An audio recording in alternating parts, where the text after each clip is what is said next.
Halo teman-teman semuanya, Assalamualaikum warahmatullahi wabarakatuh. Berjumpa kembali pada video kali ini. Nah, di sini kita akan membahas masih TPS kuantitatif ya teman-teman ya, di pertemuan yang ke-9. Nah, TPS kuantitatif kali ini yaitu yang berhubungan dengan bab tentang fungsi komposisi atau fungsi dan fungsi komposisi. Materi ini ada di TPS kuantitatif tahun 2019 dan juga tahun 2020 yang kemarin ya. Kalau tahun 2019 itu lebih ke fungsinya, adapun yang tahun 2020 itu ke fungsi komposisinya. Tanpa lama-lama lagi, langsung kita coba lihat soal yang nomor 1. Nah, di soal yang nomor 1, di antara grafik berikut yang tidak menyatakan Y sebagai fungsi dari X. Yang tidak menyatakan Y sebagai fungsi dari X, berarti dari grafik ini mana yang bukan termasuk fungsi. Nah, cara menjawabnya sebenarnya sederhana ya teman-teman ya. Jadi cukup kita tarik garis vertikal aja sebenarnya ya. Cukup kita tarik garis vertikal, misalkan kita pakai warna biru ya. Dari yang A, B, C, D, dan E kita tarik masing-masing garis vertikal seperti ini yang memotong si fungsinya ya teman-teman ya. Seperti ini. Sudah? Nah, yang bukan fungsi adalah yang memiliki titik potong lebih dari 1. Ya, yang memiliki titik potong lebih dari 1, maka dia bukan termasuk fungsi. Di sini yang memiliki titik potong lebih dari 1 adalah yang opsi yang A. Ini nyampe dia punya 3 titik potong. Ya, punya 3 titik potong. Berarti yang A itu bukan fungsi. Sudah dapat jawaban yang A. Adapun untuk yang B itu punya 1 titik potong, C juga sama, D juga sama, E juga sama.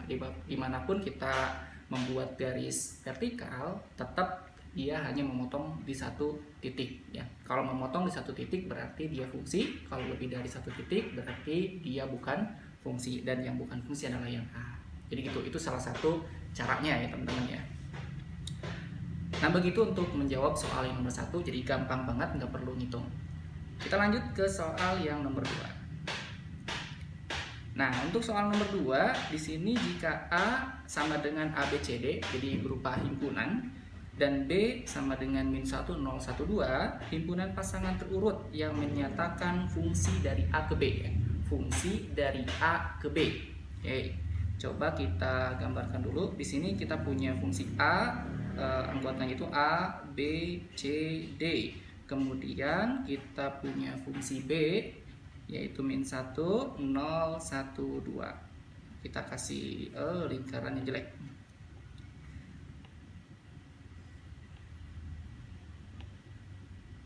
Oke, bentar ya. Kita coba kasih lingkaran dulu. Nah, seperti ini. Kemudian ini pun sama. Nah, seperti itu. Di sini fungsi dari A ke B, berarti yang memetakan dari A ke B, ya, dari A ke B.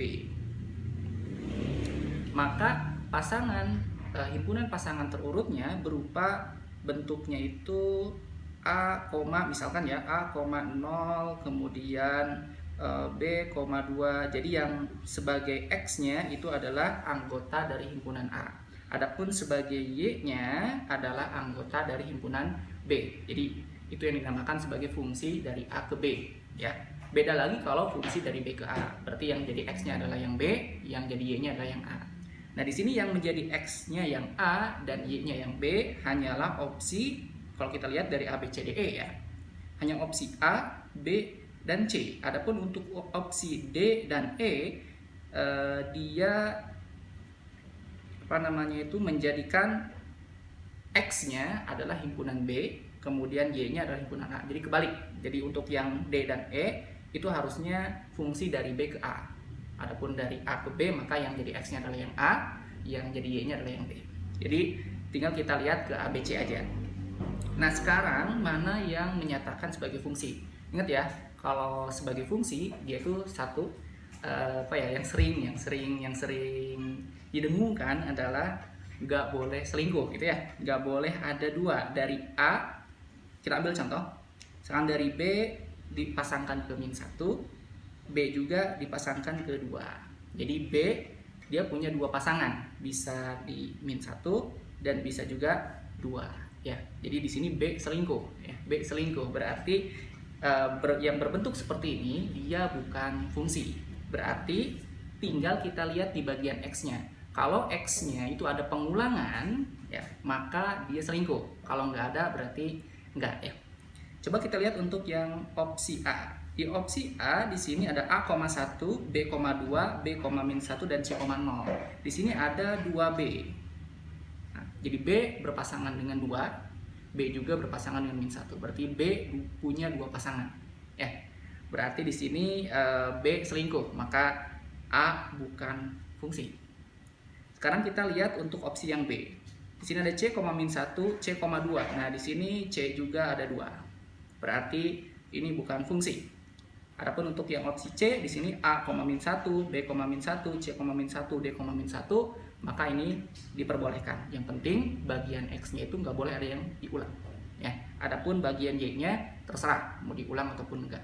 Itu tetap termasuk fungsi. Ya. Jadi jawaban yang tepat adalah yang C. Jadi seperti itu ya teman-teman ya. Kita lanjut ke soal yang nomor 3. Nah, soal nomor 3 kita masuk ke nilai suatu fungsi. Diketahui fungsi f w x y z sama dengan w dikurangi x tambah 2y tambah z, maka nilai dari f 3, -2, 1,4 sama dengan, oh ya di sini ada kesalahan ketik ya teman-teman ya. Jadi di sini harusnya min w. Ini min w. Jadi min w min x ditambah 2y ditambah z. Nah, sekarang tinggal kita substitusikan aja sebenarnya. Kita ganti W-nya itu dengan 3. Nah, ini W-nya. Kemudian X-nya dengan -2, Y-nya dengan 1, kemudian Z-nya dengan 4. Jadi tinggal kita substitusi aja. Jadi gampang ya. Langsung kita substitusi ke sini berarti min W min X ditambah 2Y ditambah Z. Min W berarti W-nya di sini 3, berarti min 3. Min 3 dikurangi X-nya min 2, berarti dikurangi min 2 ditambah 2 dikali Y-nya 1 ditambah Z-nya 4. Sederhanakan berarti min 3 tambah 2 tambah 2 tambah 4. Berarti min 3, ini 2 tambah 2 dapat 4, 4 tambah 4, 8 ya. Oke, min 3 tambah 8, hasilnya adalah 5. Ya, jadi itu hasilnya. Jadi F 3, min 2, 1,4 hasilnya adalah 5. Jadi jawabannya yang D. Gampang ya, jadi tinggal mensubstitusikan aja. Nah, di video kali ini kita hanya membahas seperti biasa 3 soal aja ya teman-teman ya. Jadi untuk soal nomor 4 dan seterusnya ini masih banyak banget. Fungsi komposisi, ada inverse juga. Dan ada juga artinya fungsi injektif ya, ada injektif, ada surjektif ya. Ini teman-teman juga mesti tahu. Nah, untuk sisanya ini akan dibahas di kelas intensif ya teman-teman ya. Baik, segitu dulu mungkin untuk pembahasan video kali ini. Mudah-mudahan bermanfaat. Sampai ketemu di pertemuan selanjutnya. Bye bye. Assalamualaikum warahmatullahi wabarakatuh.